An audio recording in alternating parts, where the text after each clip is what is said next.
That's right.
Okay, we'll call the meeting to order.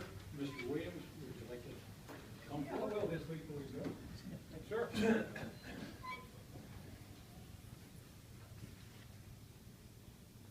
I pledge allegiance to the flag of the United States of America and to the republic for which it stands, one nation, under God, indivisible, with liberty and justice for all.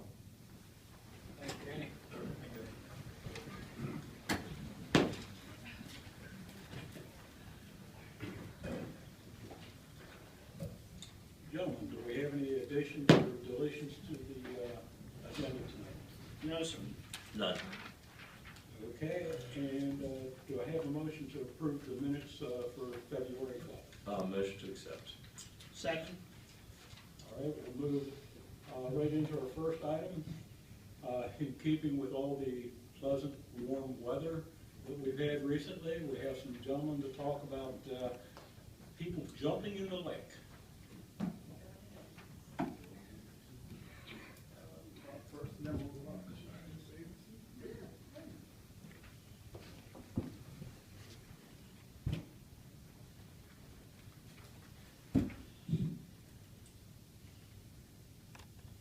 Thank you, Commissioners.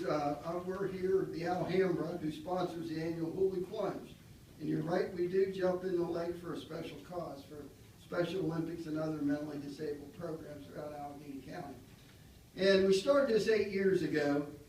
We actually, Alhambra had it. And the thing was, we were going to Deep Creek Lake, and we found out that all that money was going straight back down the state. Well, Dr. McCow, who's on his way, he'll be here. What came with the idea to us, and as a member and everything, said, well, we take it over? And we said, sure. But the neat thing about what we do here is everything we raise stays in the county. So that's why we have it at Rocky Gap State Park. They've been a great contributor to the program, along with the Rocky Gap Casino and Resort. They've been truly good friends, and we have our Frigid Friday party this March 6th to start out with the Shanty Irish out there. So if you get a chance, want to hear good Irish music and have a good time, that kind of kicks off the day or the night before, and then that following day we have the plunge. It actually plunges into Lake Hayview at 1 o'clock. And I did hear, Commissioner Valentine, you are going to be one of our plungers. I think it's a great opportunity for my fellow commissioners to. I did bring them an to- application. To join me in the. Yes, I did bring them an application, so, Come on, John. we would like to see them out there too. It's like when we do this, everybody has Dr. McCall, myself, and my son Brad. Well, you're, you know, doing the things that all the Alhambra members, are you going in? In fact, I think all 5 of us. Oh, you think so? I think he's speaking for himself. I would gladly sponsor him, but Well, anyway, we appreciate what you all are doing for us here, and, it, you know, kicks it off. We're waiting for the one in Garrett County to get over this Saturday, and then we'll really put the blitz on, but this kind of keynotes it right now that we're getting to do it. As you saw in the paper each day now, we're the countdown, just like before Christmas, we're the countdown to Hulu. So, we appreciate you having us here today, and to give you an idea of what we've done in the audience and everything. Over the 8 years, we've donated over $575,000 directly back to Allegany County programs, and we've spent approximately 19% that went to Allegany County businesses to put this event on. And this year, we're going to make a big donation at our frigid party for $5,000. It's going to Rocky Gap State Park to put a complete sound system that will take in all the beaches and everything like that at Rocky Gap. So, you know, we enjoy, you know, the whole thing. It's a great day. Hopefully, if you do want to come out, you can come out and be part of it. Maybe stick your toe in, and Jake, you know, and cheer on Bill and everything. We'll let him go in on the last wave with Sean and Brad and myself and the other Alhambra guys that go in. But please come out and at least see what's going on. And they tell me around state that this is the biggest program that Rocky Gap has up here. And it's great for Allegany County. Tourism does a good job for us. And on behalf of the Alhambra, and with me tonight while I'm going, I have Tom Farrell, who's the past Grand Commander. I got John Steiner, who is the Grand Commander, and Mike Rupenkamp, who's the Vice Grand Commander. And soon to come in here, you got Sean McCall, who's a member. And also Eric Bean has just come into our group too. He's part of our operation. So with that, anybody have anything to say? If not, we'll gladly accept the proclamation. Yeah, I think it's interesting though too, in conversations with Scott just 2 weeks ago, the ice on the lake was 13 inches in depth. I can just imagine what it is right now. We will be out there with chainsaws probably at least March 6th and maybe before, and we might have to plow some snow. One year we plowed about 30 inches of snow.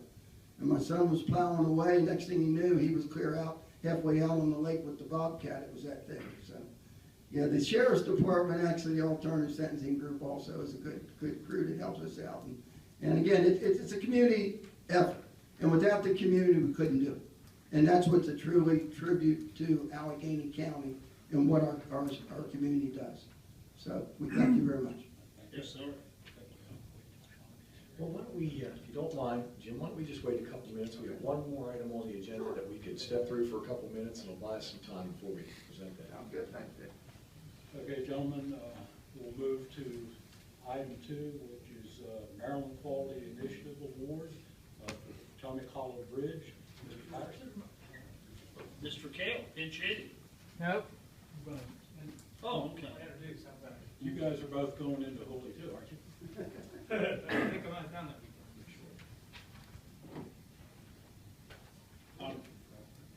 We have a bridge program in the county, which you're well aware of. We have, glass out here.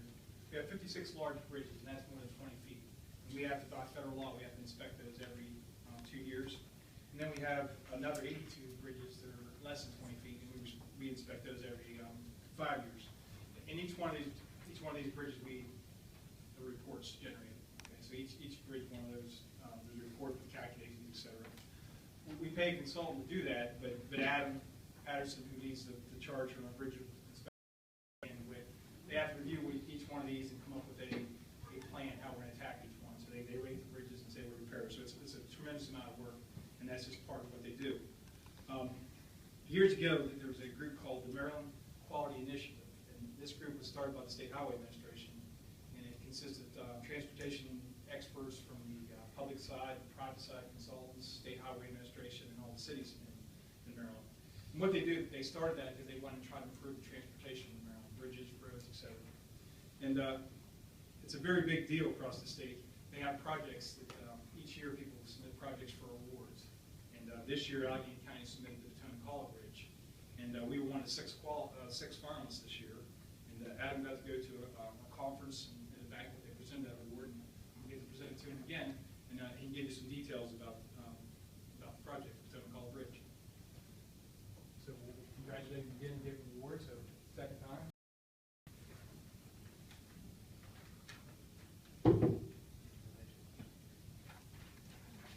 This is much more thankful.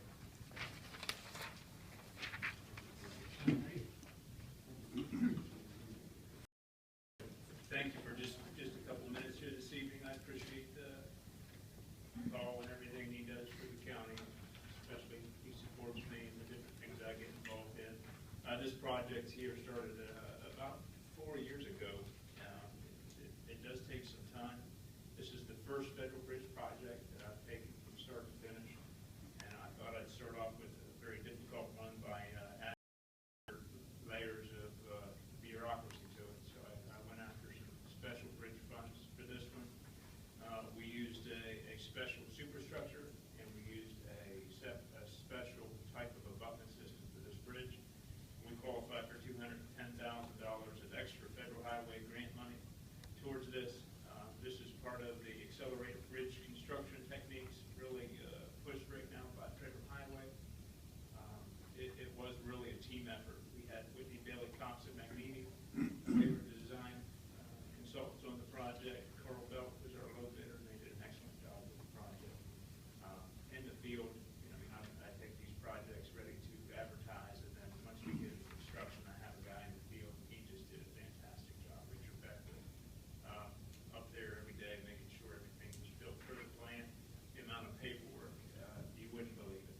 The paperwork, we're still actually, the bridge was completed and opened in September, and as of today, I'm still trying to get final clearance on paperwork. So without Richard and you out, we really would have struggled with this job. So again, thank you, Paul. Thank you guys for the acknowledgement this evening. We thank you for everything you do, Bob. Thank you. Thank you. Thanks, Adam. That's right. And now, Dr. McCall, if you come forward, please, and bring some of your friends with you.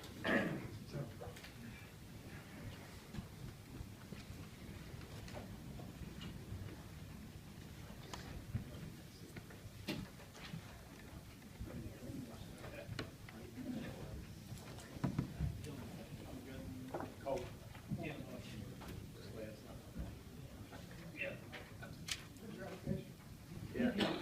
Yeah. I can fight the cold water. Well, I think they'll be able to see Here, your here, talk. look at this. I'll get here, I'll get over here. Get you in the picture. Get them all in. Okay, this is official Allegheny County proclamation for the Holy Plunge.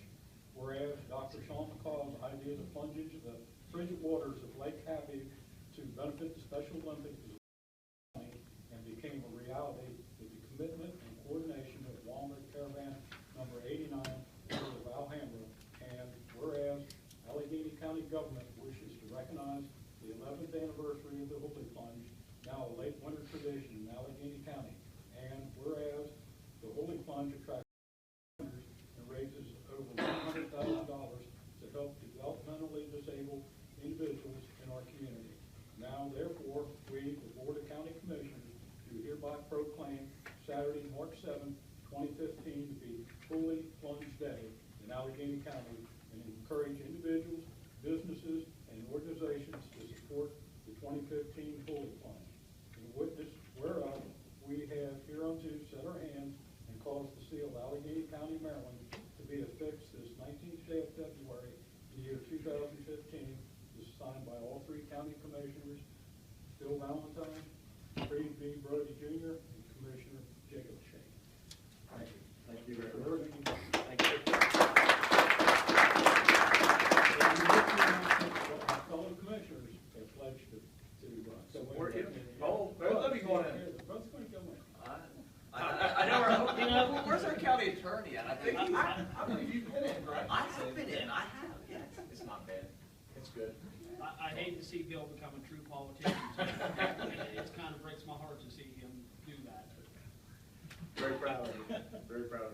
Thank you very much. Appreciate it.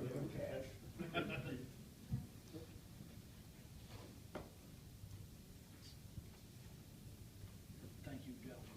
Thank you. That is great for the community.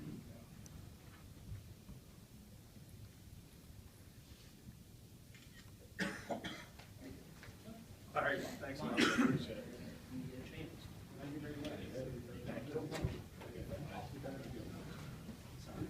Just, if you get, I'll get you an application. I think I'll get one to Linda too. Yeah. She's used to living here. Yeah.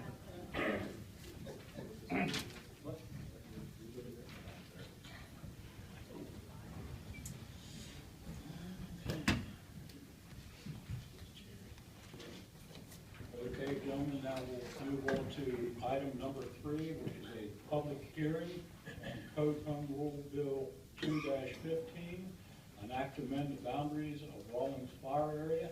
And County Attorney Rudd, it's all yours. Well, thank you. I have today Dave Dorsey, who's going to do a little visual aid to show where the boundaries are. Dave, you want to do that? One of you guys, anyway. We also have some members here from the Rawlings Fire Department to talk a little bit about this, just to give the background, which I'm sure they'll give as well.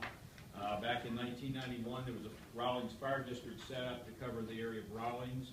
There's a fire tax that's collected by the county, and of course what's happened, unfortunately since then, the area has been, the service area for Rawlings Fire Department has been expanded because of the termination of the McCool fire area. So that area was split between 2 departments.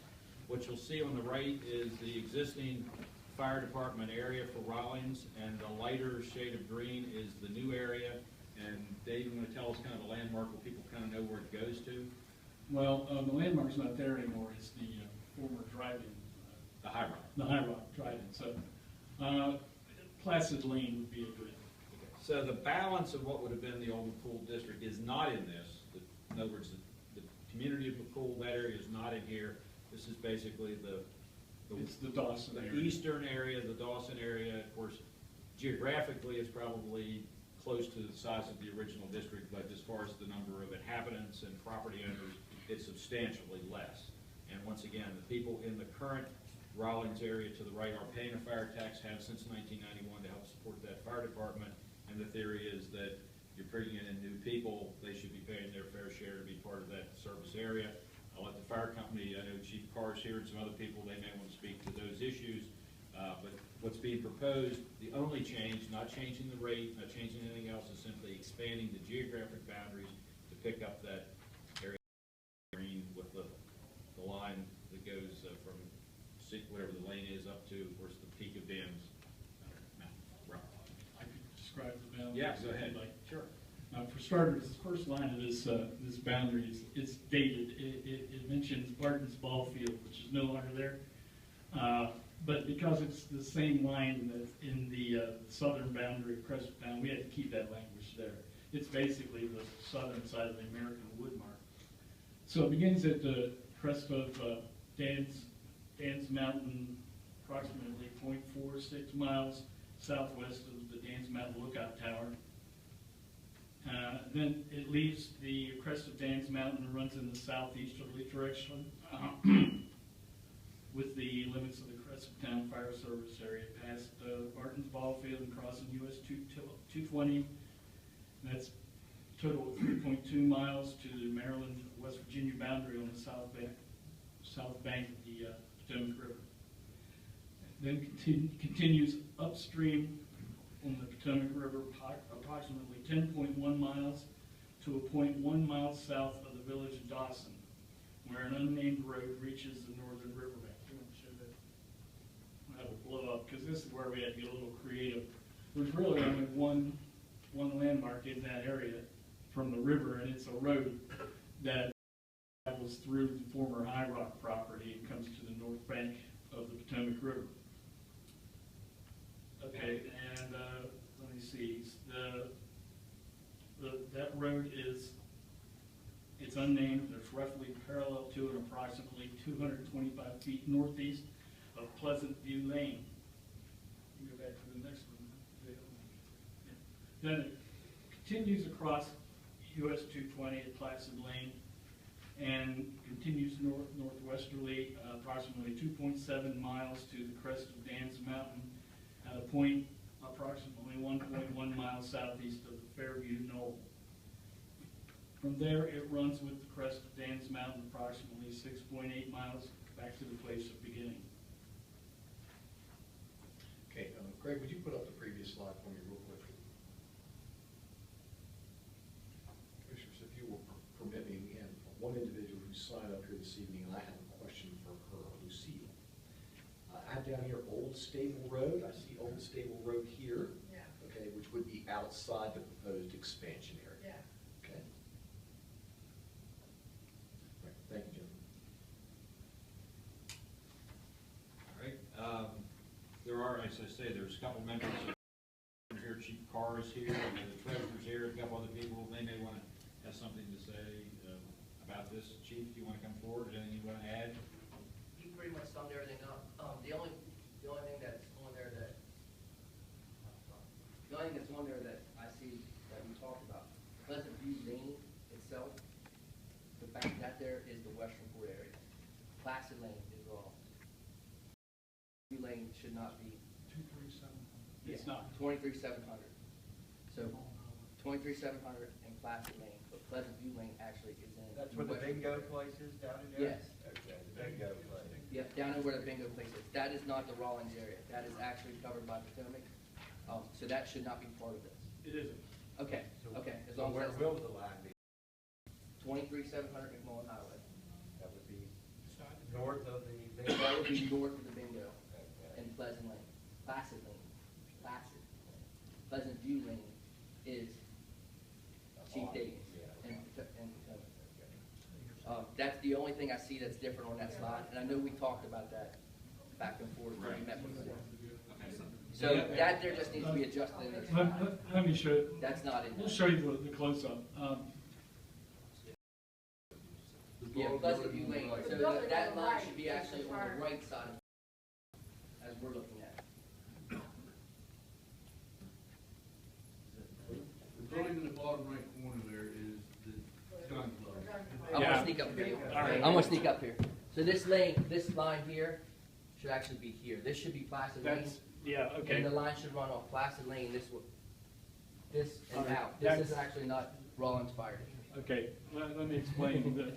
The boundary as described does come up this road here. Okay, Your line. okay. Yeah, there's a line over, there's an old dirt road that runs down through here. That's the line. So all of this is not covered Yeah, in this the boundary, taxing the district. boundary talks about that road, not, Yes, yes, That old dirt road with the entrance to the drive. yes, yes.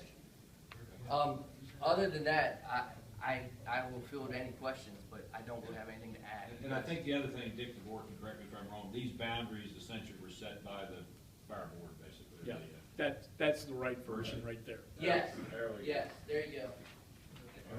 Our blow was, Shows, Dick, I'm sorry.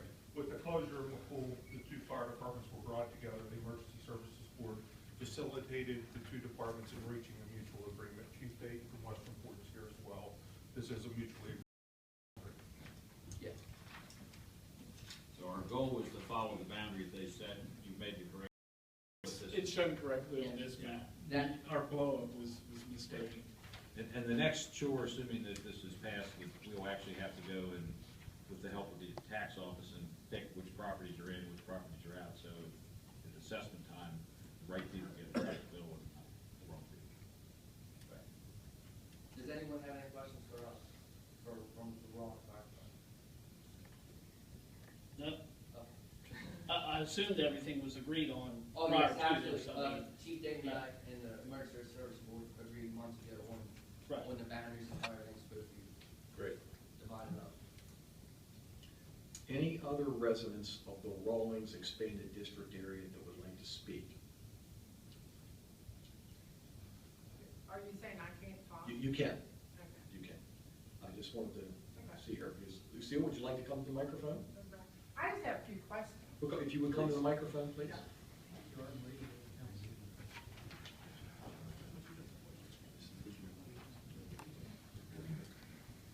I live on Old Stable Road, which is right past the line that you are talking about. Okay. I have just a lot of concerns with, let's just say if we approve this tonight, and I'm talking if the Rawlings Fire Company falls apart in 2 or 3 months, will those people in that area, that tax be dropped from them? Because Westernport isn't charging that tax. They depend on, people volunteering and all the fundraisers they have. And in the whole thing of it, nothing's discussed about the people from the local area. So does this set the boundary? That's the other thing, is does this set the boundary firmly that we, in Old Stable Roads, is now considered for Westernport Potomac Fire Company? Is that, because that's not what's in this book bill, it's just talking about Rawlings. Well, okay, if I can clarify that, I think what the gentleman just said was, the fire district was established by the fire board. This just says those people who are now gonna be part of Rawlings are gonna pay the same tax as everybody else in Rawlings. It's a fairness issue. But you're part of Westernport. Westernport doesn't have a tax, so that's where you're gonna be. So, but, okay, at the same time, if something happens further down the road for the people that live in that other area, will that tax be dropped, or is that here to stay?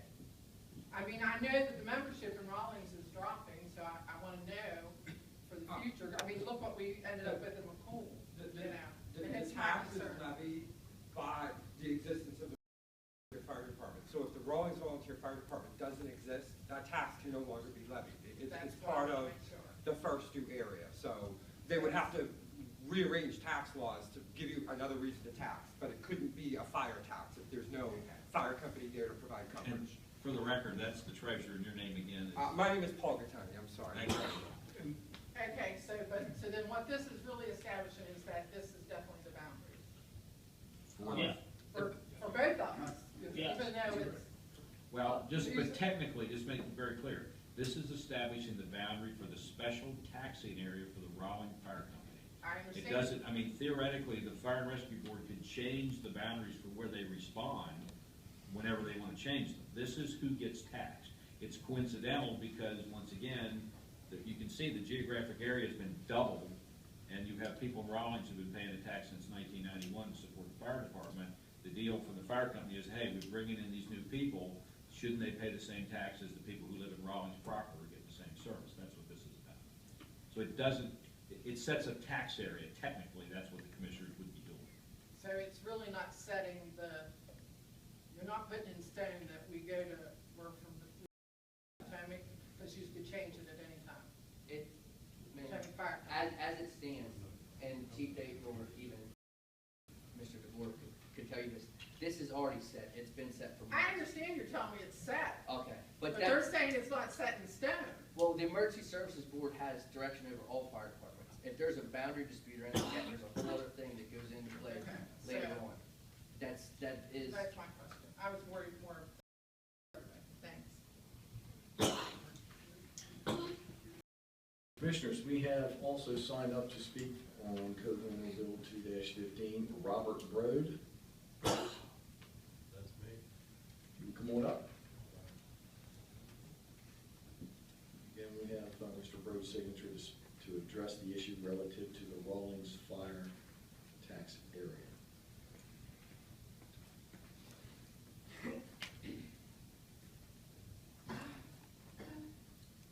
My name is Robert Brode, and I'm representing 205 people from McCool. You say you say it's fair to put a fire tax on us. Let's talk about fairness. Was it fair for us to lose our fire station? Emergency Service and Mr. DeBoer was sent a letter asking to remove this fire chief. We told him what was happening and what was going to happen. He did nothing. Now we have nothing. We feel he could have and should have done something. Our public officials knew what was happening also for years and did nothing to help us. Why now? Rawlings and Westernport only benefit from this tax. We are 75% seniors and most can't afford another tax. We are already giving more than we're getting. It's fair for this fire chief to destroy one of the most solvent fire companies in Allegany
signed by this fire chief and his secretary. We have been portrayed as old people with a grudge. Believe me, we have a grudge. Nobody ever lost what we had. Someday some official will need our 511 votes. This all happened on Crooks Avenue. Mr. Grove? Mr. Grove? Can you give us your address again, please? Yes. For the record. If you could just speak it into the record for us, please. 2150 Burkill Road. Burkill Road, and that's Rawlings, Maryland? Right. Okay. It's very cool, but it's Rawlings. Okay. Is your property located in the proposed Rawlings? I probably tax am area? not. Okay. Thank you. Commissioners, with respect to the sign-in sheet for the Code Home Rule Bill 2-15, those are the only two individuals that have signed to speak relative to the expansion of the Rawlings tax area. Anybody else would like to speak relative to the Rawlings tax area expansion issue?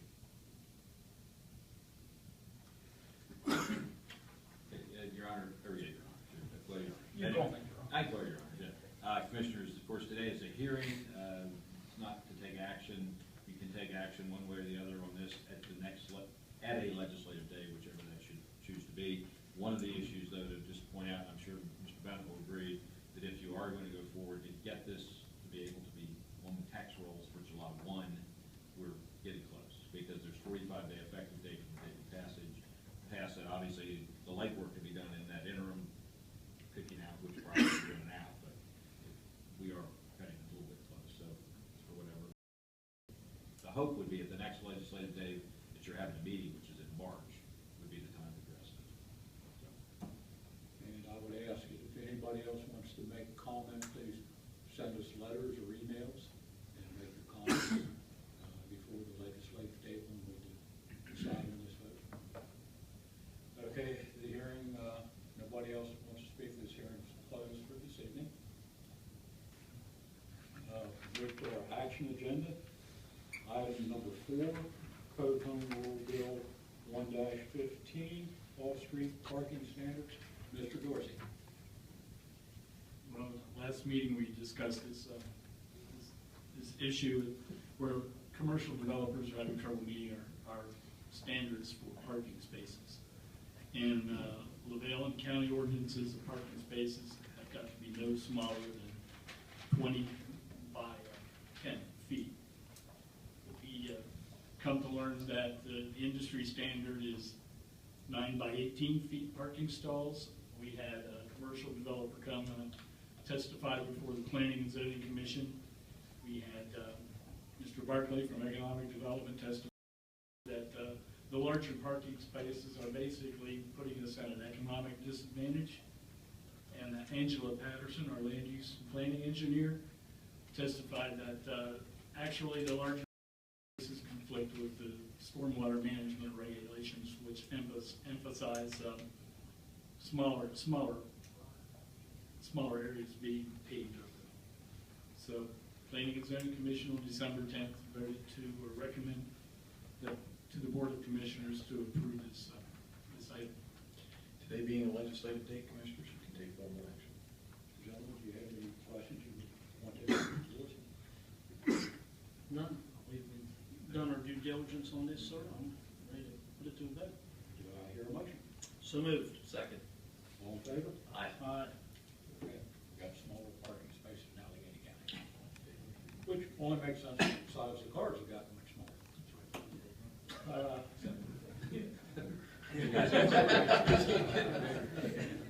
Creed will still have his king-size parking. Okay, item number 5, resolution 15-4, Webster-on Store. Mr. Barkley. Thank you, Commissioners. What we have before us here is Resolution 15-4, Webster-on Store.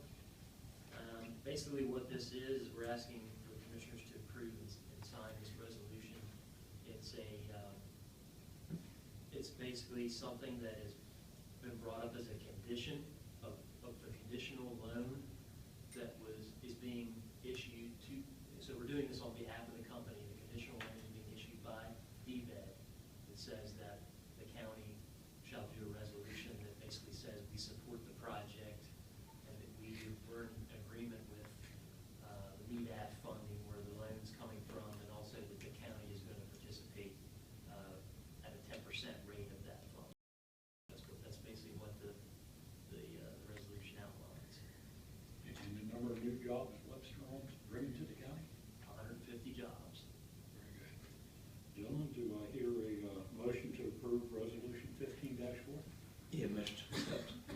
Second. All in favor? Aye. Thank you, Jeff. Thank you, Mr. Chairman. Item number 6, Tri-Town Rescue Squad Advanced Life Support Provider Memorandum of Understanding. Mr. DeBoer, the guy that put me in a lake. You I will volunteered. remember this, you know. You did volunteer. Yes. Commissioners, what you have before you tonight is consideration to approve an amended memorandum of understanding with Tri-Town's Rescue Squad. With this agreement, what Tri-Town's has requested is an arrangement similar to what we've done with other squads, in that we will hire personnel to staff their stations, and Tri-Town's Rescue Squad will reimburse Allegany County for the cost of those employees. We already have a presence at Tri-Town's Rescue Squad with a daytime paramedic, and they're asking to expand with an additional 24 hours of coverage that they'll be providing directly out of their own treasury. So our request is, Commissioner, to approve this memorandum of understanding. Any questions? Do I have a motion to accept the memorandum of understanding? Motion. Second. All in favor? Aye. Thanks, Jeff. We will now have a special presentation by Hildreth, our GIS coordinator.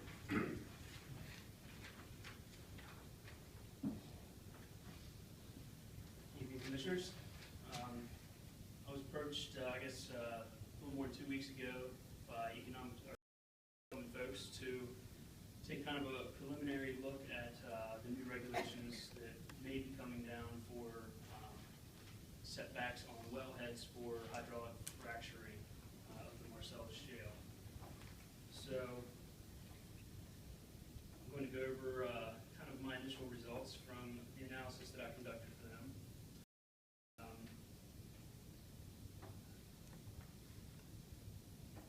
This is kind of a broad brush approach to the analysis.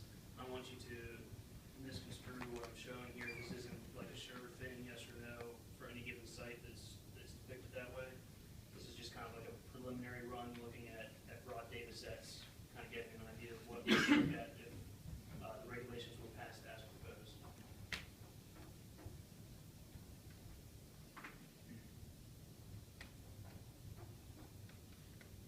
Okay, so I'll kind of step through one regulatory setback at a time, and at the end I'll show a slide that shows all the setbacks at one time. So these are being proposed in the Maryland Register, Volume 42, Issue 1. It's COMAR 26.19.01, Section 18. Location restrictions and setbacks. So no permit for a well may be issued. Here's kind of the first geographic one, G1, on a land with a slope before grading of greater than 15%. So you can see all the red areas showing up here are before grading more than 15% slope. This is just looking at the western portion of the county. The outline was taken from a DNR study that showed this is the area where the Marcellus Shale is potentially viable.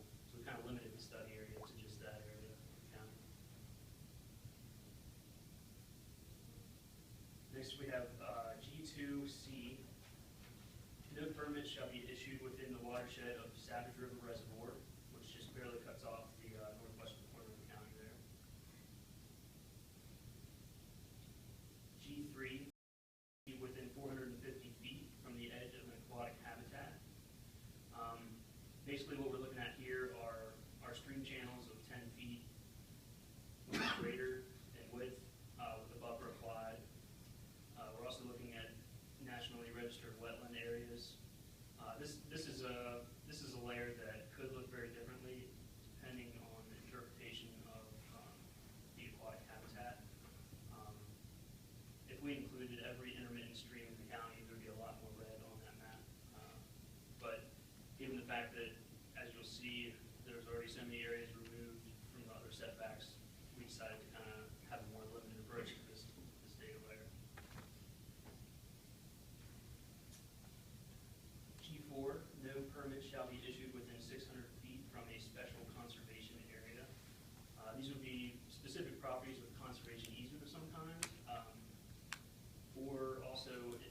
environmentally sensitive areas, which they could have been identified as environmentally sensitive by any state agency, but the DNR has what they call a bionet regulatory tier map, and it kind of codes areas based on what they perceive as the criticality of preserving endangered species, flora, fauna, and so you can see it's basically a Dan's Bridge right there is what we're looking at, that long red line in the middle.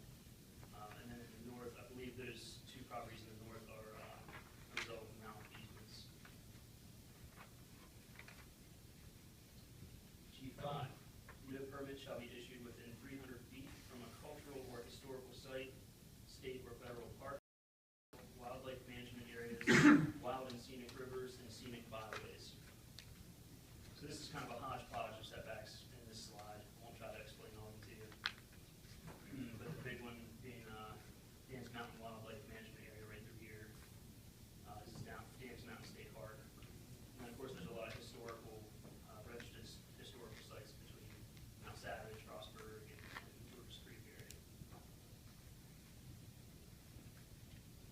G9, no permit shall be issued within 1,000 feet from any occupied building, school, or church. So all these dots are just a 1,000 foot buffer around what we have as registered addresses at all variety of locations in the county. We included commercial buildings in this as well. This is any structure with an address would be shown up here. G10, no permit shall be issued within 1,000 feet from the boundary of a wellhead protection area. So these would be areas that are kind of in the catchment or mini watershed of a wellhead that supplies some kind of a public system, or it could be a private system, but it serves multiple residences. This was a shame that we actually got these delineations from the DNR. G11, no permit shall be issued within 2,000 feet from a private drinking water well. We don't actually have coordinates on these wells, but we basically made the assumption that any address point, any address structure that was not on an existing public water had a well. And so this is just a 2,000 foot buffer on any address point that did not fall within an existing water system.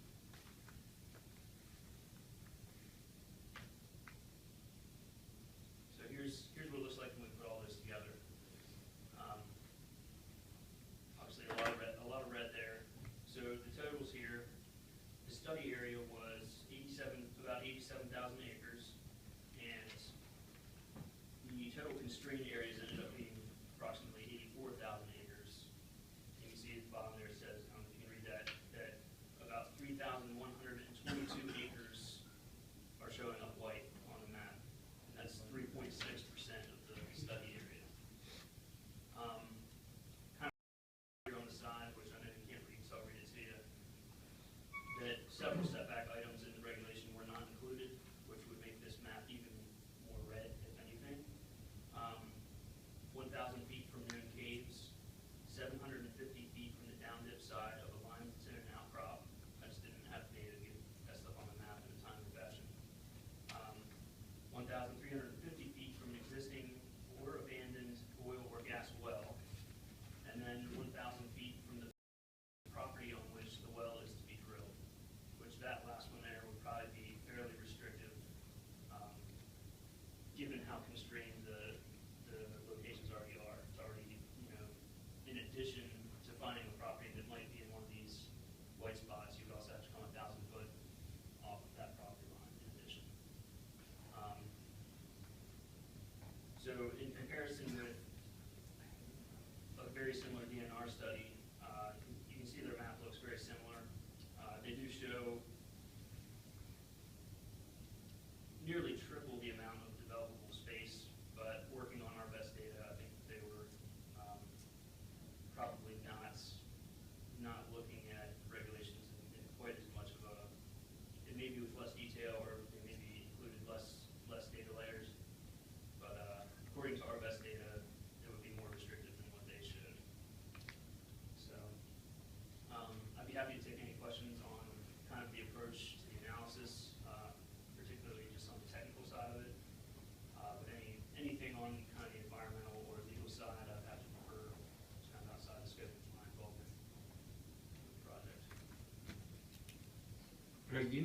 Tarrant County did something similar, and did they get a result that's close to ours?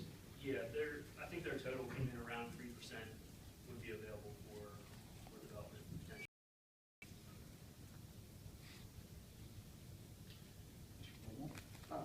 Yes, I didn't hear anything about the springs in Allegany County. There must be thousands of them. I can think of three in particular. On Murray Branch Road, there's a spring out there, thousands of gallons a minute, and it's so pure that that's where they raise fingerlings. We're up at the fish hatchery. And then there's another one out on Bottle Run. It comes out of the ground. It's so cold that you can't put your hand in it. And out on Bryce Hollow Road, there's another spring. It's been there since colonial days. People use that, live out there, use that as a source of water. Now, if you're going to drill in them areas, what's going to happen to these springs? These springs are all flow into the Potomac River. It creates our river. If you pollute the dam, then what? Water flows downhill to Washington. They going to drink it? Sure. Concern. I don't know that springs were included in my analysis. I didn't see nothing in there.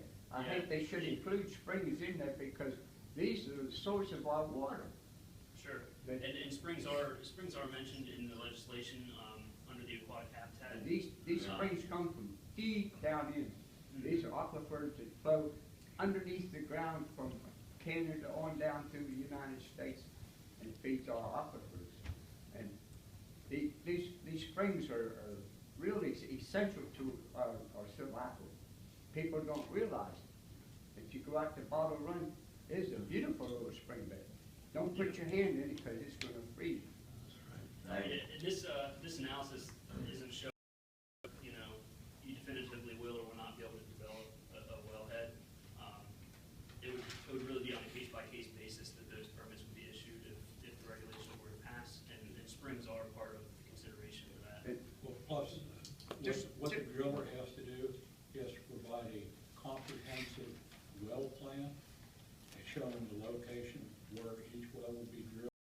And then there has to be a 2-year study done on all these different aspects where the water is, and also, I think if there's any springs in those areas, they would be picked up at that point. But this illustration, right up in the Constitution Park, there's a spring that feeds the duck pond. Right behind my house, there's about 3 more little springs down in the hollow, which feed into Emmons Creek. And I think this fracturing is a bad thing. Okay, thank you.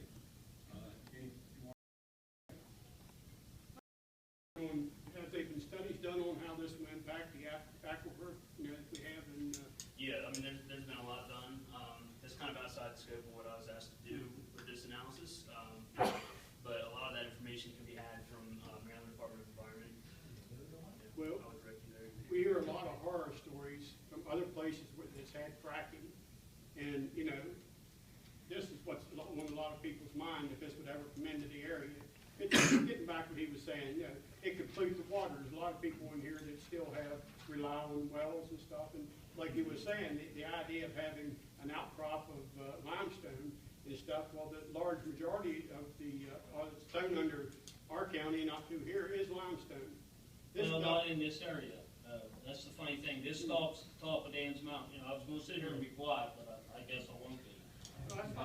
Because I was actually the one that went up to a well site, and I went up with the people, and then I realized that people, and the only one that actually looked at this site that had any experience with drilling was actually me. And I thought, wow, and I'm not even a voting member of this entourage. This is in the Georges Creek Basin. There's nothing beyond Dan's Mountain. Nothing. If you get into the aquifer questions, anyone that's ever done any drilling in this area, in any area on the East Coast, fresh water below 1,500 feet. The depth of the gas and oil in this county is probably around 6,500, 8,500 feet down. Now, the last existing oil well we had was in the Narrows at the turn of the century. was actually hand drilled and produced oil. And theirs is still there. This is a technology that was actually invented in the 40s. I actually went up and debated a professor at Frostburg State about this. The word fracking is a bad word anyhow. The only thing the water is actually used for is to carry the stuff down. Right now you can drill as deep as you want, you can blow the bejesus out of it. What everyone's trying to stop is doing horizontal drilling.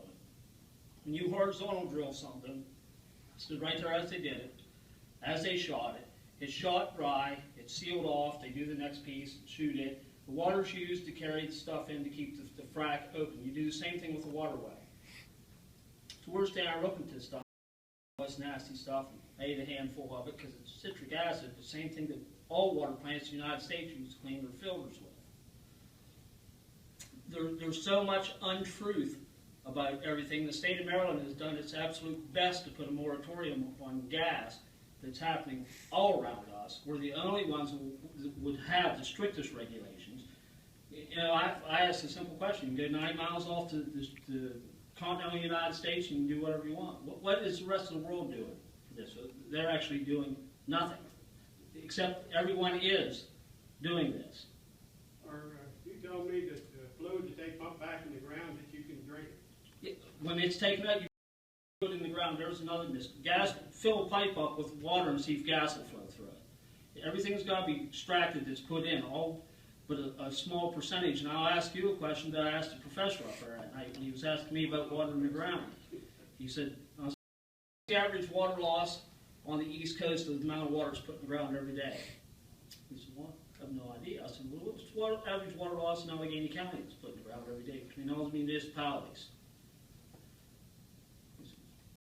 I said, it's roughly 1 million gallons a day. And then there was another professor standing there. I said, what's one of the most dangerous chemicals that man has ever invented? And he said, I know where you're going with this. I said, absolutely, it's chlorine, but you drink it every day in small doses. I said, so when you're talking about adding 0.2% of something per million gallon, everyone drinks a stronger dose of that in chlorine in their drinking water. At 5,000 feet, all the continents float on the steam salt water. That's something that's just fact. There is no fresh water down at the depth this is. I mean, this is something that's been going on for a long time. It's just fear-mongering. It just irks me to death. If people want to find out, please, find out the truth. Well, that's what we're standing here asking you. Yeah, but again, like I say, when we was on the well site up there, I was up there with 70-some people. I was the only one that had ever even seen a drill rig, even knew anything about drilling. And when we was walking around supposed to ask questions, the only thing they was looking at was the fence post, the cows. They had a farmer come up to his property was on. He was trying to get the bad stuff out of him.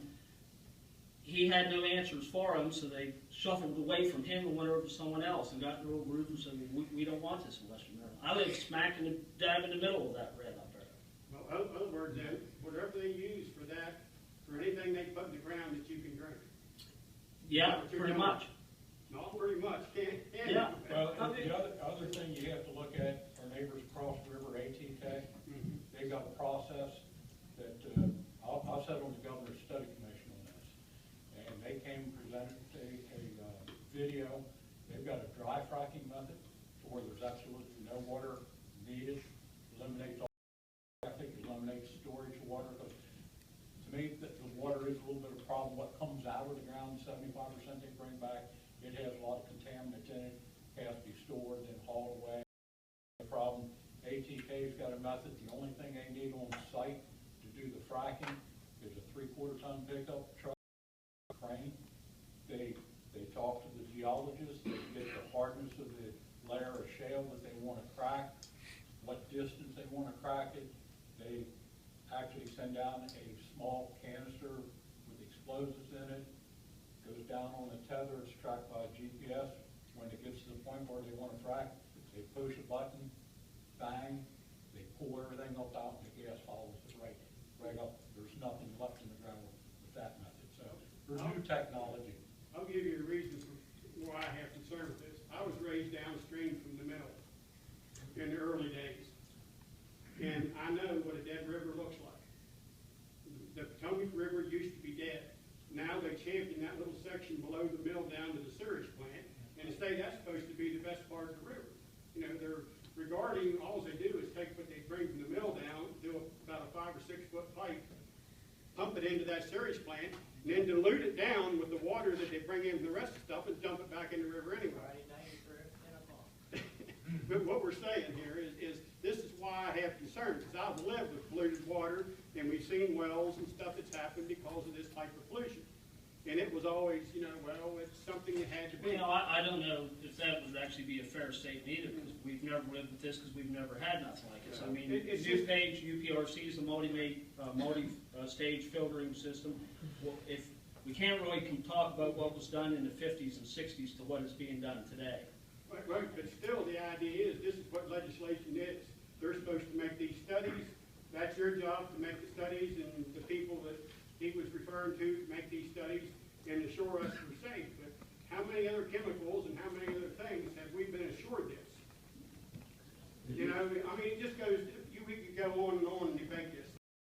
And we work on a thing here because as you look at something like this, I come from that. We have seen the effects that has had on certain people, and you all know the cancer rates of our area, very, very, very good. That's not true. Commissioner Brody, it's interesting to think about that, had these regulations been around for coal mining, maybe in the late 19th century, what George's Creek would look like. Yeah, well, what it would look like would be empty, and what there wouldn't be FSU up there. But there, you know, it's just, everybody, you know, that's a reasonable thing to be concerned. I was talking about, you talk to professors and stuff, well, this is when he brought it up, this is where you ask a question and to get an answer. So somewhere I can tell somebody, I spoke to somebody, and we got an answer. Well, what I would suggest you do too, go to the Maryland Department of Environment's website, and they've got the webpage there for the fracking studies and all, and they had a very comprehensive risk assessment done showing what risk or high risk, what's medium risk, what's very low risk. The only high risk that they found out of this was increased truck traffic, which could lead to increased automobile accidents. There's numerous medium level risk and a lot of lower level risk. It's like anything else. You leave here today, you're going to get in a car, and I guarantee you've got a greater chance of being in a car accident tonight than many other things, but it doesn't stop you from driving. And it's like anything else. You can pass any regulation you want, and there can still be something go wrong. Or you can leave no regulations and everything goes totally right.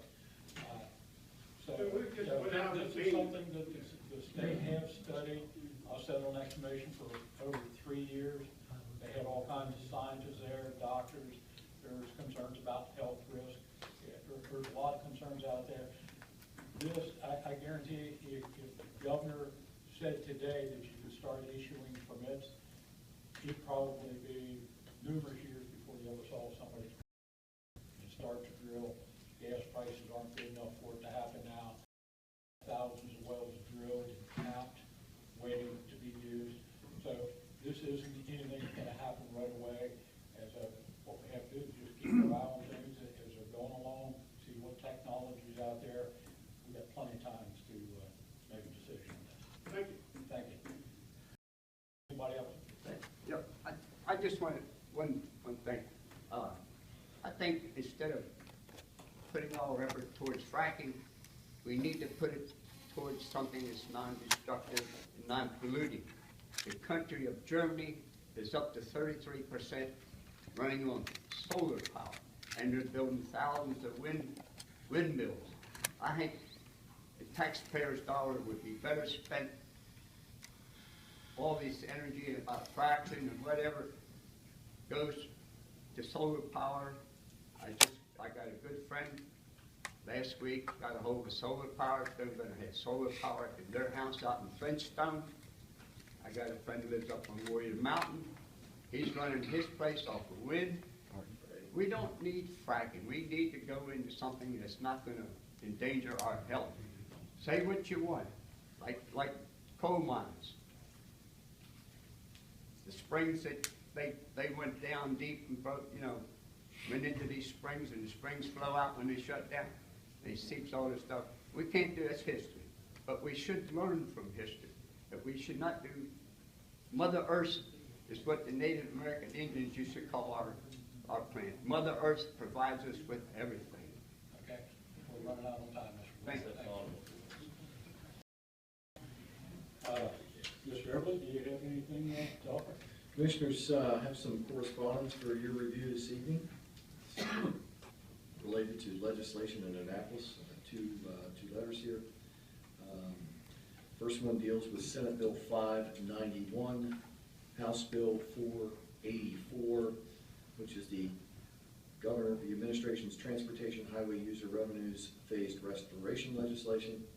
And this letter is drafted to the Honorable Edward J. Casemeyer, Chair of the Senate Budget and Taxation Committee, and the Honorable Kumar Barve, who is the Chair of the House Environment and Transportation Committee. Dear Senator Casemeyer and Delegate Barve and committee members, the Allegany Commissioners strongly support the administration's effort in Senate Bill 591 and House Bill 484 to gradually restore highway user funds to local governments. Needless to say, the loss of highway user funds beginning in fiscal 2009 has had a dramatic effect on local government. Allegheny County highway user revenue has plummeted from $4.6 million in FY 2008 to $462,000 in FY 2015. With this legislation, the original intent of the Transportation Trust Fund would be reinstated. All local governments, counties, municipalities, and Baltimore City would benefit from the phased restoration of highway user revenue from 9.6% to 30% over the next fiscal years.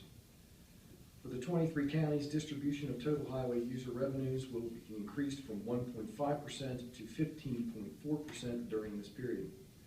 Based on preliminary calculations, this legislation will incrementally restore funding to Allegheny County by FY 2024 to funding levels near what the county received in 2008.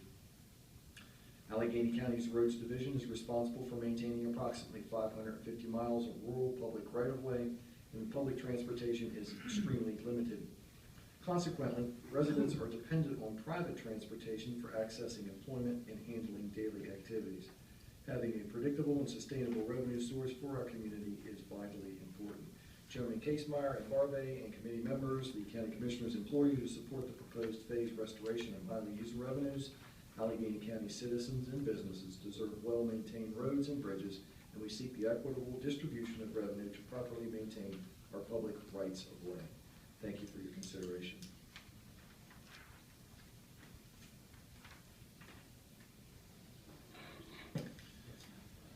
Commissioners, the second letter is relative to Senate Bill 196 and House Bill 1089, the Economic Development, Rural Economic Development Program and One Maryland Tax Credit legislation, proposed by Senator George Edwards.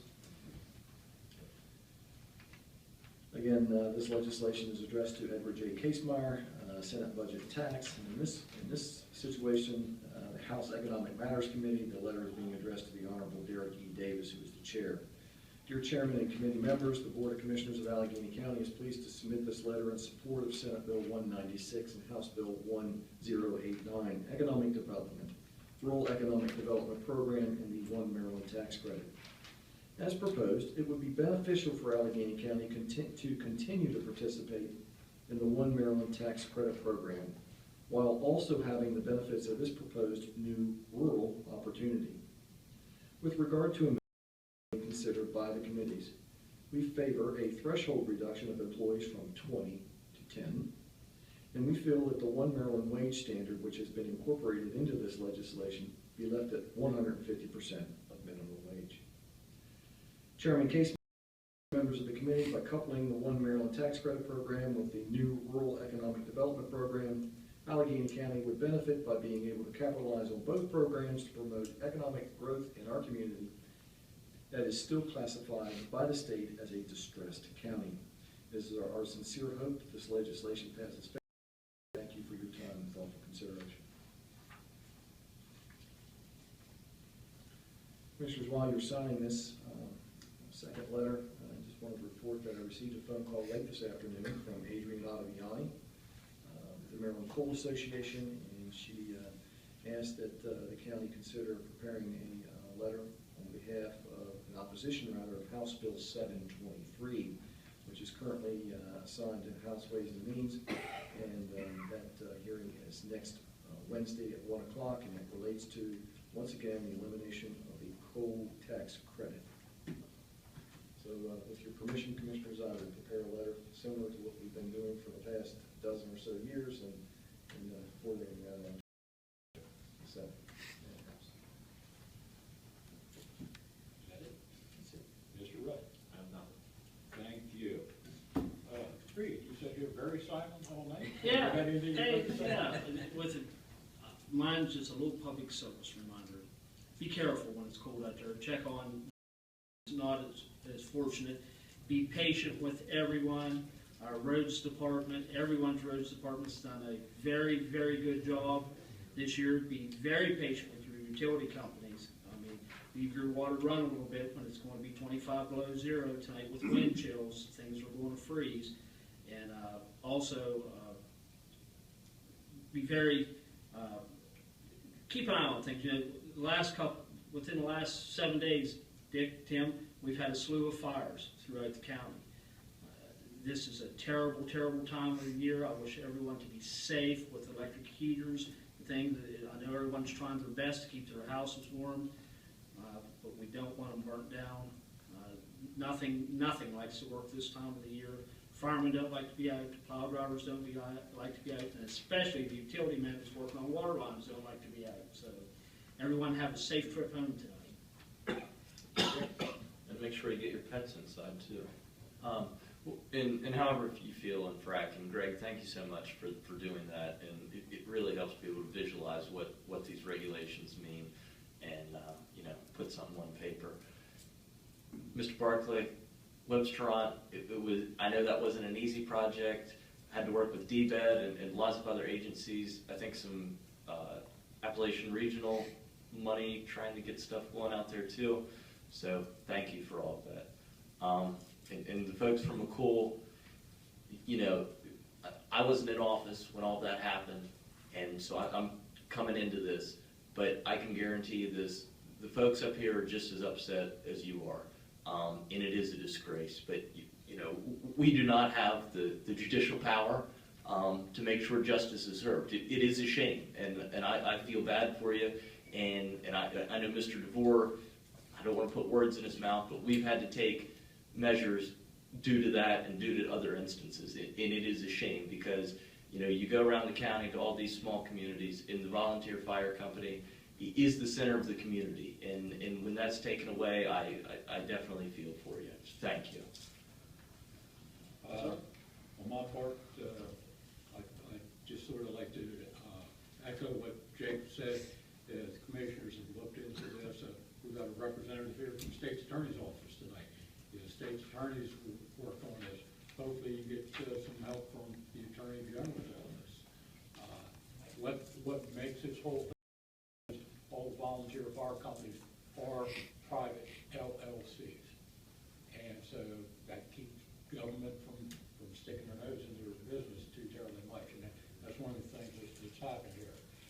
On the cold weather, one easy way to keep some of your water lines freezing, open up your cabinet doors under your kitchen sinks, bathroom sinks, let some heat get into those sinks. It's good for my business, but it's business we don't really like this time of year. Been spending a lot of time down there in Annapolis. It is nice that we have a governor down there now that realizes Western Maryland does not stop at Frederick. He knows where Allegany County is. I think over the next 4 years, we're going to have a real good friend in Annapolis with Governor Hogan. There's a lot of legislative activity going on down there. Going to have to be a lot of trade-offs, and right now that looks like that's something neither side wants to do, but the two sides have got to pull their horns in a little bit and decide that it's got to be good for the citizens of Maryland rather than good for the Republican Party or good for the Democratic Party. Everybody's got to work together.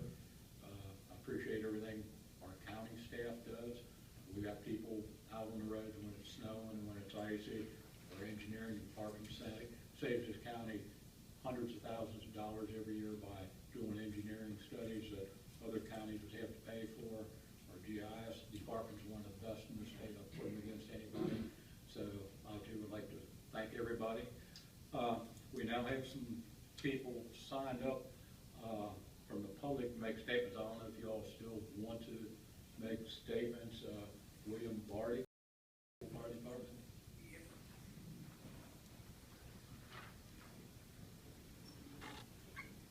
I'm going to read a letter that we sent to the governor about the deal that happened with McCoy. I believe you have the latest copy that was sent, and you've been to numerous meetings that we've had up there, and pretty well know all the inside information and the things that was on. We understand, what's happened here, but we also think that you're giving, we have saying that these fire companies are closed corporations. That makes their records are not accessible. You turn around and you hand them public funds. Now, that is, they have to account for the public funds. But they're still, you would think of them as a public entity because they serve the public, which we understand they're not. But we also have to think to remember in 2003 that the commissioners made a change in the paper gaming that would have lost them some of the favors that they would look at, have insight of the gaming money that was created. I can read the rule to you, but I want to read the letter that we sent to the governor, and then we'll go on with this here. It starts out here as, I won't mess this computer up, Lane, something won't well.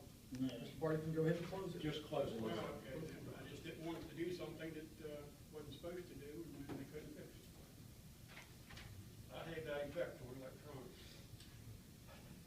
Okay, it said, I took this letter around, and so has a lot of people here that we have in the audience that went around and gathered numerous signatures. We had 205 people in town of McCoy, which you know is a vast majority of the people that live in McCoy. Most of the people that do live in McCoy are elderly people on fixed incomes and stuff, and a lot of them were past members of this fire department. And one of the questions that they had asked is how something could happen like this and not be looked at by our, they look at you as the individuals in our county that looks after things, looks after their interest. We tried to explain to them about the deal of being a private country, or companies. These individuals people don't realize that, the fire companies changed themselves into, went into a private organization. The fire company is a volunteer organization that serves their neighborhood. And they have trouble understanding, the vast amounts of money that's created with the gaming and stuff, that it is not trackable. You gave up that option to track that stuff in 2000. So most of the, everything outside in these private companies, as they're listed here, is something that needs to be checked on. Now, grant you, there've only been a few companies in the area that created a situation. But it only takes one till you start have to look and do something about it. Right now, you're looking and saying audits. An audit will do what good? It adds a column of figures up that you want to know how that column of figures will be, what it would say about the gaming and stuff. I don't know. I don't want to get into how far out that goes because I don't know all the legal things to say about how the gaming's tracked, and I don't want to make a statement. Can I say something? I don't want to debate you. The paper gaming law was authorized by the state of Maryland. The legislature set those parameters, and one particular legislator did not want the fire companies regulated. Okay? The clubs and the private business are regulated. We know what they make. We know what they sell. If you're in the American Legion, we can tell you exactly what they sold. Fire companies, we do not sell. We do not control. That's what the legislative delegation at the time wanted, not these commissioners. The commissioners wasn't the one that done this. Well, it was passed by the state. That was authorizing legislation and said only people who had certain types of liquor license, not the fire company license, we could regulate. Everybody else is off limits. Okay. So it's not Allegany County is a code county. But we have to follow what is under the criminal law.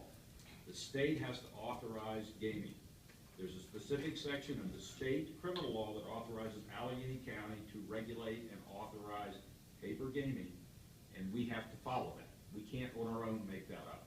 I can't find it for Allegany County, I find it for all the rest of it. I'll be happy to show you where it is. I'm just telling you, it's in the criminal I'll law. look this up, I haven't been able to find this, I have looked for that little thing to find that myself, and I have not been able to find that, so I will gladly, we'll take on that. Well, I'll And take the letter now. before you get started again, on this audit, this audit wasn't auditing books like you would think.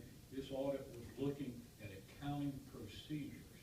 And because of that, we found a lot of fire companies had absolutely terrible accounting procedures. So that's what this audit was about, looking at the procedures and then making recommendations on how those procedures need to be changed, bring all the companies into line to hopefully follow the same procedures. But there again, because they are LLCs, private LLCs, we can suggest this. We can require proper reporting on the money that goes from the county to the fire companies. But we cannot, we can't track and regulate a private company's finances. Or now, I think that we could ask the delegation once again, now that it's changed over, that if you want to do paper gaming, it has to go through the county, and that's all entities, whether you're a fire company or the Eagles or whoever. I understood the deal, but I've looked for that, what you just said, and that's one that's expected. I went back and researched the codes in 2003 when it was changed and they amended paper gaming, but it didn't say anything about that it was outside of the county that was done. So I'll look at that a little further. Well, back to the letter now. It says, "Dear Governor Hogan, we are asking for your assistance into a matter that has devastated our community. We lost our fire station, bingo hall, 9 acres of ground, and we're nearly $1 million in debt. It is our opinion this is caused by the mismanagement and theft. This previous administration really let us down, and we are asking for your help. This matter has been brought to the attention of many county officials, including the Allegany County Sheriff, the Allegany County Commissioners, the Allegany Administrator, and the Director of Allegany County Emergency Services. The state attorney told us a forensic auditor was needed to work through the many accounts involved, and that he had asked the Attorney General for assistance and was advised that they would not assist him and wished him good luck." So, I mean, this is, well, going back here, they kicked the football back out in the middle of the lot and it's still in the air. This is our opinion that this fire chief devised many fraudulent schemes. He leased his restaurant to the McCool Volunteer Fire Department for $3,800 to $4,600 a month. Burdened the McCool Fire Department with the restaurant's substantial debt. He was in charge of all gaming from '91 till they closed. He was the McCool Fire Department's first paid administrator, fire chief, trustee, key employee, and he was president and owner of the restaurant. He was paid $48,000 a year to run both. As president of his restaurant, he signed for a $374,400 loan to enhance the restaurant facilities to benefit the McCool Fire and Rescue Department. We discovered that the McCool Fire and Rescue Department had purchased property adjoining his restaurant to use for fire training and to expand the parking lot for his restaurant, which he now owns. We found that the McCool Fire Department had 19 paid employees and had not been paying its employer tax. Another mystery is why a fire chief and his secretary signed for a $624,000 loan and not the McCool Fire Department's executive board. It says after the McCool Fire Department was foreclosed on, the fire chief sold items to numerous area fire departments. The Romney, West Virginia Fire Department paid for its items with 2 checks. One was made out to the McCool Fire Department. The other recipient's name field was left blank. He later learned that it had been written out to the McCool Fire Chief's. This comes straight from out of the prosecuting attorney's office. That's information that they garnered. I'm not making that as a statement that I found this information. This is information that we talked about when he was in the investigation part of it. Most of what I have right here now was garnered off of on the things that he had to file when all this information was going on. Information that not very many people know about. It says the matter went before a grand jury in 2013. Said the financial and business records from the full fire department, Fort Hammerhaven, have never been subpoenaed. 23 people were subpoenaed and only 8 of these people testified. The grand jury did not hand down any bills. Why? This is still hanging out in the air too. It is the grand jury needed to hear more testimony. There were 15 people who were subpoenaed that did not testify. We are a small community, but we deserve more than we are getting. Someone should step up and do their job. When this man took over our fire department, everything was paid for. Our buildings, all equipment, and $120,000 in the bank. Now we have nothing. He was allowed to sell everything we had after the building and lands were foreclosed on. This was not right. This man and his wife own numerous properties. At timeshares have taken many exotic vacations. They have been to Mexico, the Cayman Islands, and have patronized many casinos. Where did the funds come from to support their lavish lifestyle? His bar and restaurant was being leased to the fire department. All profits were to be turned over to them. It is our opinion our community's fire department's demise was caused by the mismanagement and financial obligations created when the fire chief leased his bar and restaurant to the fire department. When the fire department ceased operations, it had a federal tax lien of $324,773.93 and a state tax lien of $393,468.81 plus fees, and was burdened by over $1 million in debt. We ask for your assistance. These individuals responsible for this atrocity should be prosecuted. Please give this matter some serious thought and help us. This was once a very honorable fire company that was started in 1938. Thank you for your service. I'm signed by 205 citizens who lost the fire department and wants a resolution. Most of the information was either given to us when we was speaking with Mr. Twigg, and we've had most of this stuff has come through from that and the investigations that was done. We understand the plight here, that this is nobody can do anything because they're it's a company. It's a private individual. The records are private. But also, what you look around here as is it's happened. This has been downstate. This has been everywhere. Everybody we've talked to, every section of law, every part of law, everybody sitting here, we've talked through the bunch here. We've been through everybody and talked with them. And this is still an unresolved issue. This is something that could happen again. It happened once. It could very well happen again. This is what we looked at here, is it looked into the people who's controlling this fire department. We had father, son, stuff like this, and people that was keeping the records. It's supposed to be, most fire departments are very honorable. They're very, very, very meticulous with the records that they keep and don't want to, to have any propriety, anything where they can make anything where it looks wrong. They go out of their way to have that. But yet, it did happen here, and it happened in a big way. And this is something that cannot be right. I mean, we have a used car lot sitting up there. That's where our fire department has. We got a used car lot. People drive by this, and it hurts. It's something it's never going to be. It's never going to regain and get back to what it was. This fire company was started with one tanker, and the firemen that owned this fire company or started this fire company, had built this thing with their own hands. A lot of these people built these buildings, and helping this go. But nothing can be done. These people have asked us. I told them, I said, I'll come down here and express the opinion and ask questions. But all these things that we've had, that we have not got an answer from anybody on what can be done. It's still out there in the open. It's just like we said, there this ball hangs out there in the open and nothing that can be done about it. But yet something should be. We felt when it went before the grand jury, we're not asking to prosecute one fellow. It needs to be looked at as two companies. We had a company, the fire department, and we had a company that was a restaurant that entered into a business agreement. The fire company is the one that's bankrupt and went out. The other entity's still there. So, when you start adding up and just look at the way things happen here, by itself is a thing to look at, you know, because when things like that happen, but the loans and stuff is just, and the amount that has went out of here, this is like Mr. Broden had said, that fire company had over $2 million plus what the state or the county had gave them over a 6 or 7 year period. And in 2006, they had to turn around and borrow $624,000.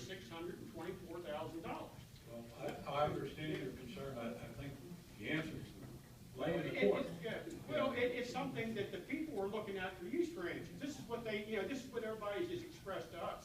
They think that, they look at the commissioners in Allegany County and they ask, and we explain to them, well, it's a closed company. We're not judicial. Right, we understand that, but nobody else can do anything either. This is not a private individual thing. We need you to give the rest of the people time. Well, I will, I'm sorry. I get started on this and I am, I understand. Well, thank you, and I appreciate it. Thank you. Mr. Brode, you want to speak again?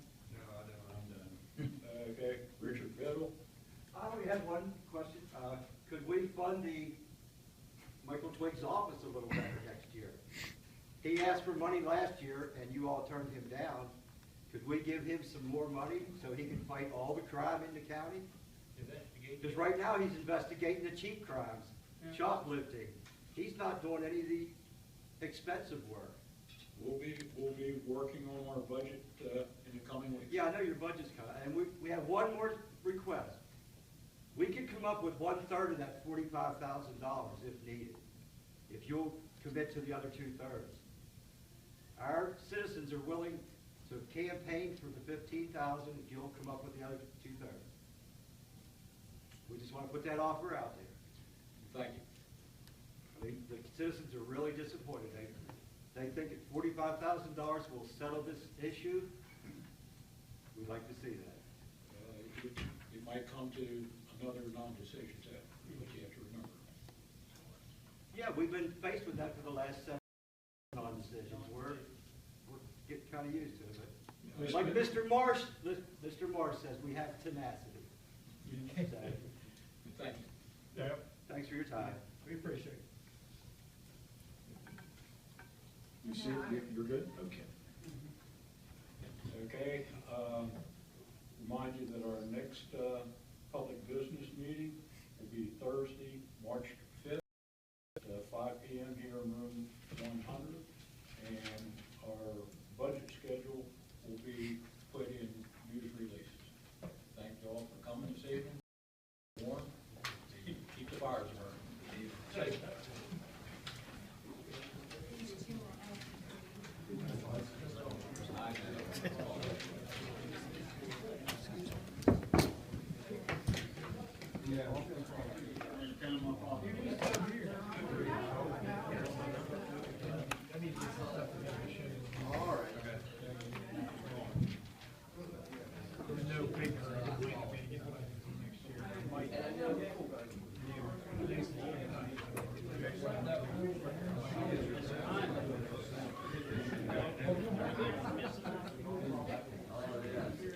Solved it real quick.